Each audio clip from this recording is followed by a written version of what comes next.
Did you know in the heart of Pennsylvania exists a town that's lived on an inferno for over 50 years? How did the fire start? And why does it continue to burn? Let's explore.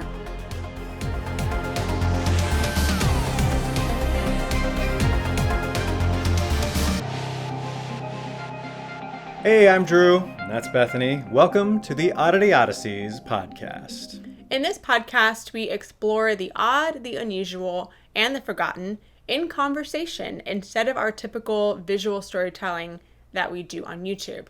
Right. And today we are discussing a place that fits all three of those categories and much, much more. Yes, a town, actually, in Pennsylvania.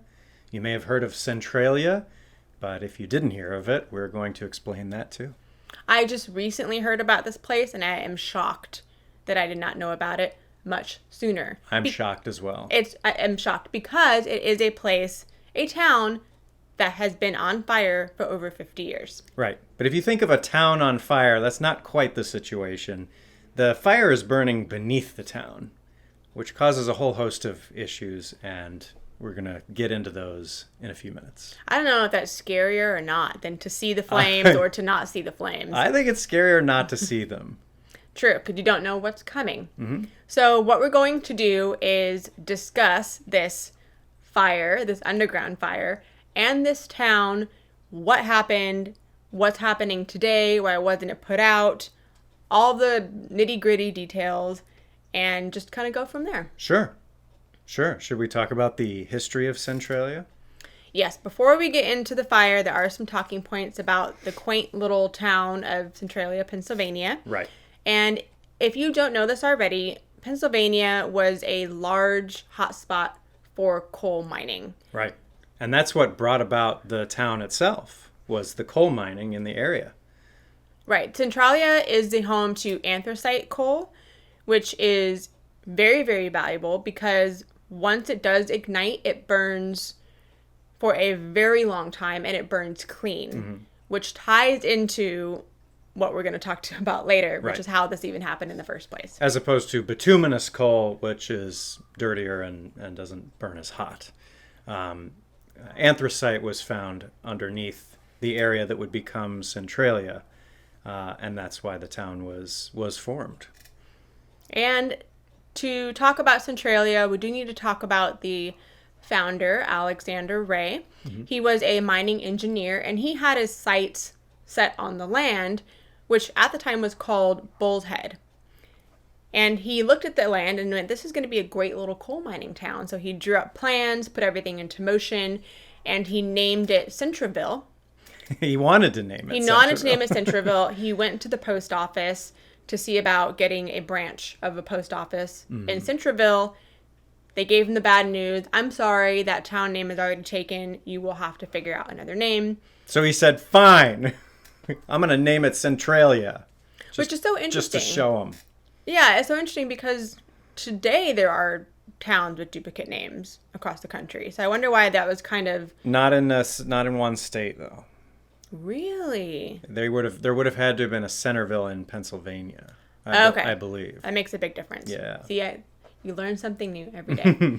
So Alexander Ray met his end at the hands of some Maguires. The Maguires is a topic that maybe we'll get into in another podcast. But they were a secret group, a secret society that had to do with coal mining, and they were mainly Irish immigrants who didn't like how they were being treated after they were just trying to do honest work as coal miners. And so they were accused of a lot of crimes, and one of the crimes they were accused of was mugging and robbing and killing Alexander Ray. They were all eventually hanged. Again, this is another topic that warrants much deeper discussion because they were involved in a lot of conspiracies and things like that in Pennsylvania as well as other states. But for the founder of Centralia, that is how his story ended. And the story of Centralia continues to this day because of what happened shortly after the town came to life. Right. In 1890, the town of Centralia was standing on its own two legs and at its peak with close to 3,000 residents, several churches, cemeteries, a post office, a bank, and 27 saloons. 27 saloons. Think that's enough? I mean, you know, For a small town? You need one bank, but you need 27 saloons. And that's just how you roll in coal mining towns. Absolutely. And it sounds like they were rolling in happy for quite a while. But then, around World War I, the coal mining industry started to decline, and thus did the town as well. And there were a number of bootleg coal miners. I didn't even know there was such a thing. Yeah. I mean, I know about bootlegging and the prohibition, but to say that there were men who were going out there and illegally collecting some coal from the mines. Extracting coal from other people's mines. It's an interesting way to make some money, I guess. Yeah. But times were hard. I don't know what you would equate that to today. but yeah. So times were difficult. But they were about to get much, much worse. Much worse. Before we go into the burning question of why the fire is still burning, we need to go back. Was that a joke? The burning question? The roots of how it all started. Right. Well, I would never joke about something like this. That is terrible. Nobody's entirely sure how the fire started, but the prevailing theory is that on Memorial Day, which was May 27th, 1962, a team of firefighters had set the town's landfill on fire, to clean it up. Because that's how they cleaned up landfills, I guess. Reduce it to ash, whatnot. Anyway, the town's landfill was built in an old strip mining pit that was mined back in the 1930s. And supposedly the strip mining pit wasn't sealed off properly. And so the fire that was set in this landfill spread to the underground mines. And that's what they suppose started the fire. An act of cleanup that was meant to make the town look nice for Memorial Day festivities, ended up essentially destroying the town altogether because of one tiny vein of coal. Mm-hmm. I think that would be all that it would take for anthracite coal to set ablaze and then have it be hard to stop. Right. I have some literature to read, and this is an exhaustive report that came out in 1980, and it's called Problems in the Control of Anthracite Mine Fires. This is the introduction. This is setting the stage for this entire report, and it's a little grim. It reads, past experience with anthracite mine fires in northeastern Pennsylvania has demonstrated that mine fires in this region are especially difficult and costly to control. In some cases, those fires have outlasted repeated control efforts for more than a decade, or recurred after they were thought to be extinguished. As the area and intensity of a fire increase, so do the potential hazards to the environment, property, and in particular, to the health and safety of nearby inhabitants. At the very end of this introduction, it says, after years of research, this report shows that for many anthracite fires, there are no currently available control measures that have a moderate cost, are proven effective, and produce minimal disruption to people and property. So what that sounds to me is everyone is doomed. If you want to clean up an underground anthracite fire, you're going to have to spend a lot of money for not a lot of results. Right. And that was in 1980. Yeah. So it has been over 3 decades since that report came out, which means nothing was ever resolved. Mm-hmm. And why not? Why couldn't they put out the fire right away?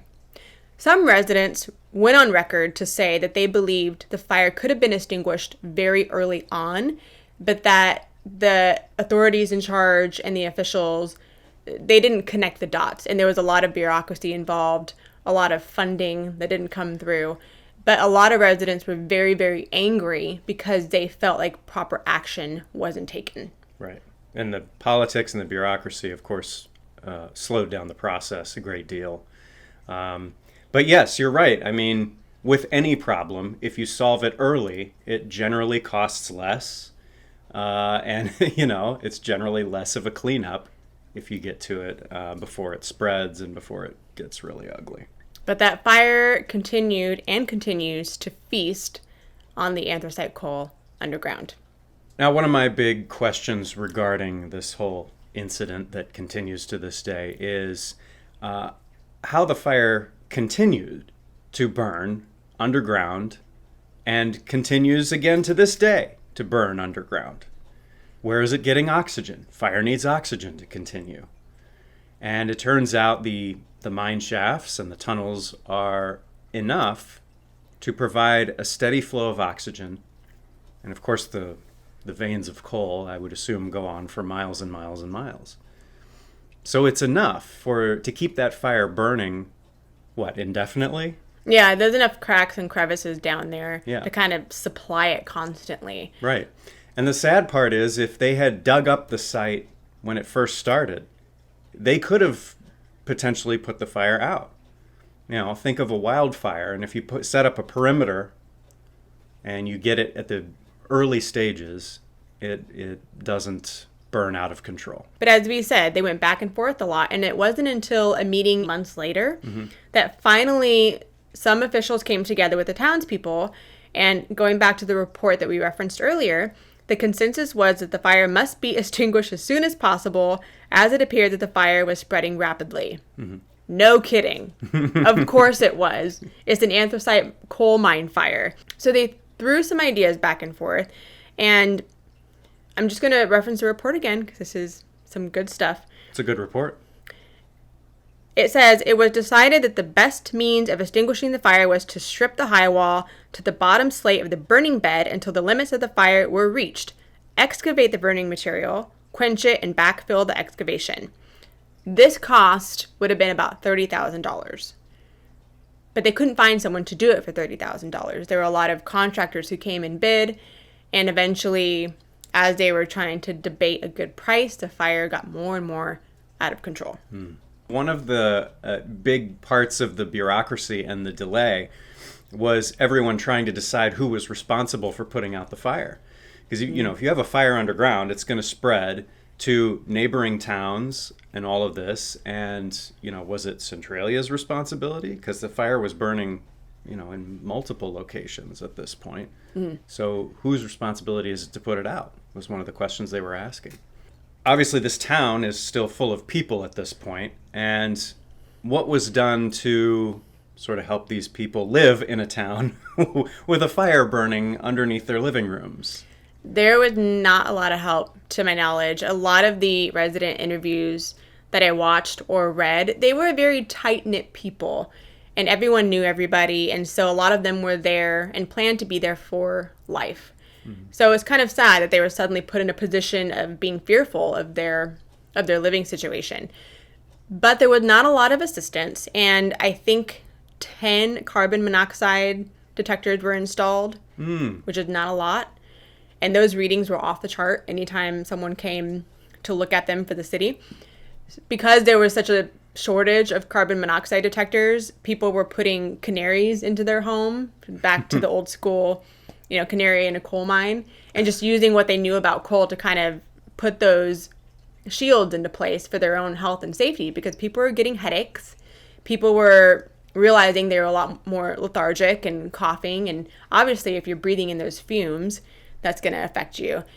And some residents were noticing the heat in the basement of their floor. They would just put their hand on the floor in the basement, and it would be a scalding temperature. So it was that close to their homes. Right. And then that's kind of scary to think about. You don't know if you're maybe could take a nap and then wake up with a horrible headache, or maybe not wake up at all because you're breathing in these poisonous fumes. Well, it's scary enough to think that the mine corridors potentially ran right underneath your house, in a close enough proximity that heat from a fire in those tunnels would be felt in the basement of your homes. What do you tell visitors from out of town who come to see you? Oh, by the way, the backyard has an underground fire running through it. Yeah. That cannot be a good thing. Centralia, Pennsylvania, home of Midwestern peace, farm living, and oh yes, there's a fire burning underneath the town. Now, of course, this did attract a lot of tourists. This is another reason why I feel bad for the residents, because they're trying to deal with living on top of an inferno, but then you had van loads of people coming to see the attraction and taking photos, and then people were trying to roast marshmallows in the ground and things like that. And this is not a joke. This is our livelihood. And although, he probably would have tried that. I don't know why I'm saying that. Well, I just like that you called it the attraction. The attraction. They made it out to be an attraction. Centralia's attraction is that its infrastructure is on fire. So come see. Probably could have charged admission prices for that and then help pay for the cost of putting out the fire. Yeah, and if you're lucky, one of these sinkholes that was opening up all over town would open beneath your feet and you'd fall into a fiery death. How's that sound? So life was changing. There was just no doubting that. But a big change came in 1983 when a perimeter, what do you want to call it? A perimeter. A perimeter. An area that they thought they had contained the fire was breached. They discovered burning outside of that perimeter, which is a big problem. Right. And it spread so much that it caused the main highway to buckle under the heat, and you could not drive across it anymore safely. Right. So they closed it down and had to reroute it, which was another strike against Centralia. But the townspeople just made the fire a way of life and dealt with it on a day-to-day basis until signs started to show up that it was, in fact, much more dangerous than they thought. Yeah, you can't really define a new norm when there's a fire burning beneath your town, strangely enough. So things started to change. And a good example of that was the gas station story, which happened in 1979. John Coddington was the mayor of Centralia at the time, and he owned the gas station as well. And so one day he determined that the temperature of the gasoline in the tanks underneath the station had reached 172 degrees Fahrenheit. For reference, gas is kept at a comfortable 62 degrees in gas tanks. Yeah. So this was high above normal temperatures for gasoline. Now, it wasn't immediately concerning that the gas was going to combust on its own, because the combustion temperature of gasoline is, I think, 536 degrees Fahrenheit, which is, again, quite a bit hotter than 172. But what it did was it let him know that there's something happening underground, that the fire was getting close to his gas station. And if the flames reached the gas tanks, then we're looking at a catastrophic disaster that could happen.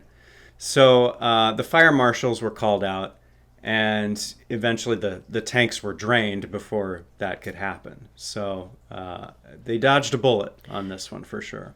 So they dodged a bullet, but the residents kept saying nothing will be done about the fire until someone dies. And someone almost did. And it was a 12-year-old boy by the name of Todd Domboski. And it was Valentine's Day, so February 14th, 1981. And he was playing in his grandmother's yard, and it was just a very normal day in Centralia with the fire burning underground.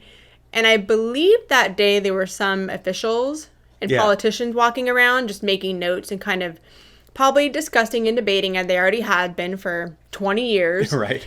And he goes to see what the action's all about. And out of nowhere, no warning, he falls into a sinkhole. And the only thing that saved his life was grabbing onto a tree branch and his cousin being there to help hoist him out. Right. But if he had been there for just 2 minutes longer, the carbon monoxide would have poisoned him. Not to mention, we don't know where he would have gone if he had fallen all the way through. Right. So this was proof, hardcore proof, that this 12-year-old boy, Todd, almost died because nothing was happening with the fire underground except the fact that it was being let to burn and create sinkholes all over the place.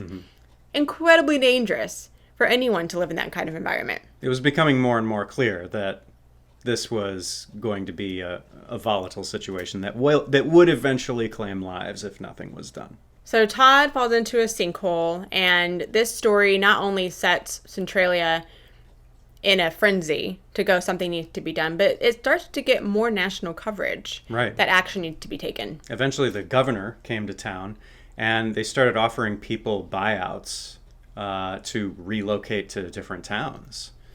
This caused a lot of tension among families who still lived there. Yeah. It was a big question of, do we stay or do we go? And I think it's, for you and me, we would be okay with being offered a check to relocate to somewhere safer. Sure.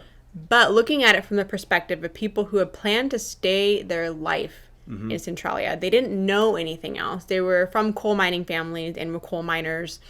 They went to that church every Sunday. They had family buried in the cemetery. Yeah, a lot of them were elderly. Right. They had their home, and that was going to be their home for forever. Mm-hmm. So I think that when you are in that era of your life, it would be incredibly hard to pick up everything that you know and to go when the argument is, well, why can't the governor or these officials who are offering this money do something about the fire instead? Mm-hmm. Why do I have to be the one to suffer and to lose everything I've ever known for the last 70 years? And here's why. In 1984, Congress approved $42 million of funding to relocate people. The reason they were going this route is because it would have cost $600 million to trench out the fire and to put it out. And that may still not have worked. Right. So it was just much more cost effective to get everybody out of town. They put a price tag on the town, and it was easier and more efficient to let the fire burn than to, I guess, try to put it out and save those people's homes. Yeah. And their way of life. And this wasn't an eviction by any means. People could stay if they wanted, but they had to agree that when they died, that their property would revert back to the government. So and be demolished. They couldn't sell their home to someone else coming in, although I can't imagine why anyone would come in to buy a home in Centralia. But their home had to be demolished by the government after they were no longer using it. So that, I think, has to take a toll on you mentally as well, is to be thought of as squatters in your own home. Right. Because it's technically government-owned property. Mm-hmm. And there are a lot of fascinating interviews with the residents that were done, I don't know, maybe 10 years ago. It's virtually impossible to talk to anyone out there now, given the current state of the situation. Mm-hmm. But when you hear these people speak about their home, and they're being asked that question, well, how does it feel to be living in a home that was once yours and now it's belonged to someone else? And they just say that they try not to think about it. But it's hard to see everything around you literally going up in smoke. Yeah. I really wish we could have seen Centralia back in the 1960s. I feel like it was a very quaint, fun, charming town from all the pictures that you see online. And they buried a time capsule, and I believe it was in 1966, mm-hmm. on the 50th anniversary of the town's founding. So it was set to be open in 2016. However, tourists and other people saw the plaque for the capsule, which was not too far from the cemetery where the fire started, and were trying to dig it up and take it.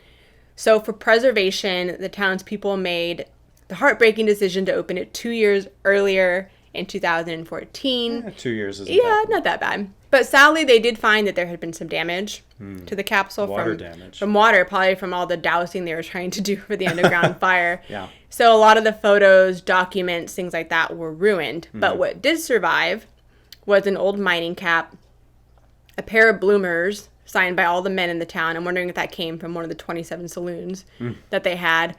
A Bible, and then a photo of the graduating class of the St. Ignatius Church. I think it was 1966. I'm surprised the photo survived. Those were the few items that survived the Centralia mine fire and the Centralia capsule. And it made me just wonder what I would put in a time capsule. What would you put in a time capsule? Well, I would want to mess with some people in the future. I feel like maybe put a couple of items that could be as a joke, that I know is a joke, but they would be like, what is this? So I would probably want to go to the Echo Time Travel Mart and buy some things. They have a lot of fun items like Viking deodorant and robot emotions, things like that, and then just put it in there for fun. Mammoth chunks. Yeah, mammoth chunks. I'd probably put a couple of COVID tests in there, and then a lot of photos of what Hollywood looks like today. This is where we live. Mm-hmm. A couple of the buildings, freeways, things like that, and just take photos, print them out, put them in there.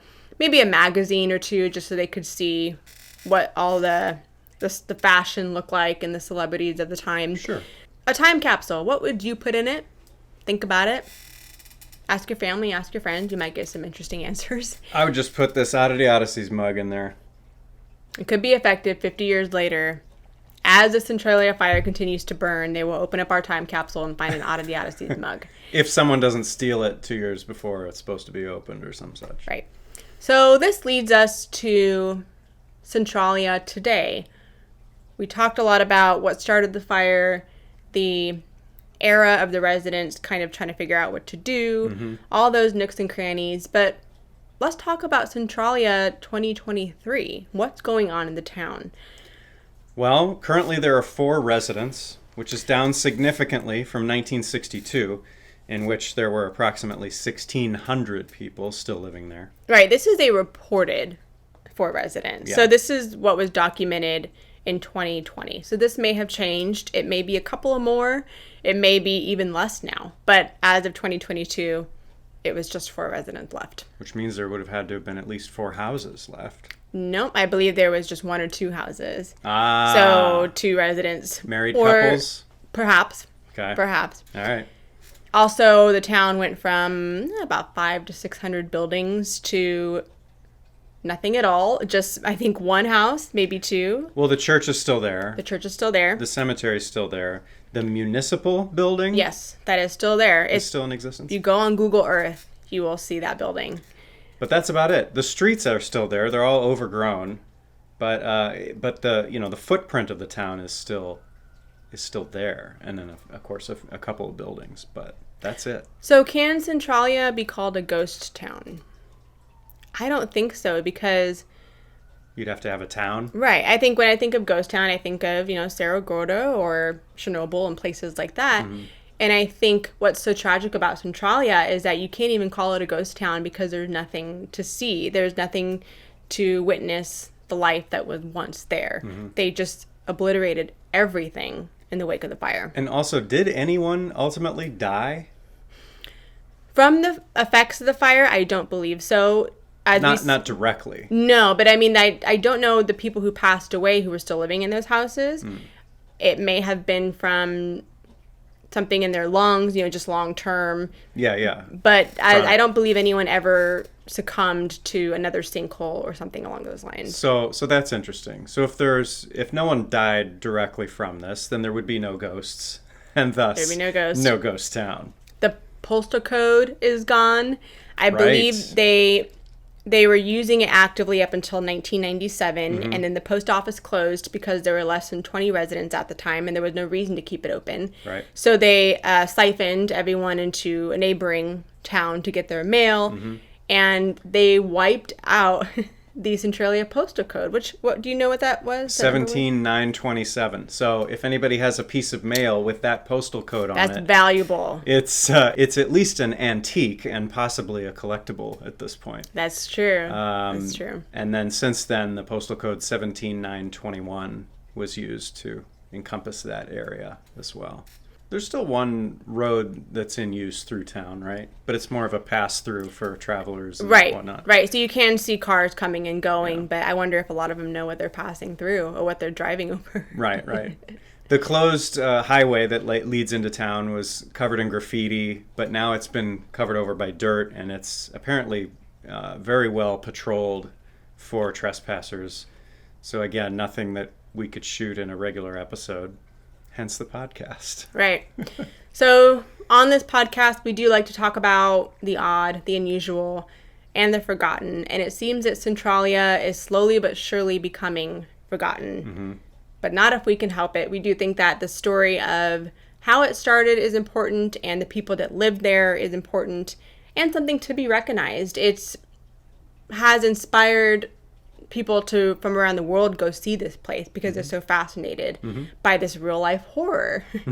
And maybe one day we'll see it, but there's nothing really left to see. I think now it's just kind of etched with memories that are up in smoke. It's an interesting story, for sure. And that's history at its best, is an interesting story. And if there's anything that you can go to see, which not really in this case, mm-hmm. It's just a great way of connecting yourself with a story that happened sometimes hundreds of years before we walked the earth. Centralia, Pennsylvania is a story for the horror books, I must say. Mm. And we have to remember that while it is a fascinating and gruesome subject, that there are people who lived there and there are people who still live there. And we wish nothing but the best for those remaining residents and hope that they can have a peaceful rest of their time in that small town. Definitely. Maybe one day we'll pay a visit just to kind of pay homage and to see the road that was once there, the 1 or 2 buildings that are left in the cemetery. But as for Centralia, Pennsylvania, it's a town that's gone, but a fire that still rages on. I wonder, though, this is just speculation, but I wonder, though, if the fire will ultimately spread far enough that it's no longer a threat to Centralia and people could conceivably move back in. Perhaps. It's estimated that the fire will continue for another 200 years. So it will outlive us and this podcast. It's not going to outlive me. You're going to live for 250 years and be in the time capsule. That's right. When it opens up. I'm going to put myself in that time capsule.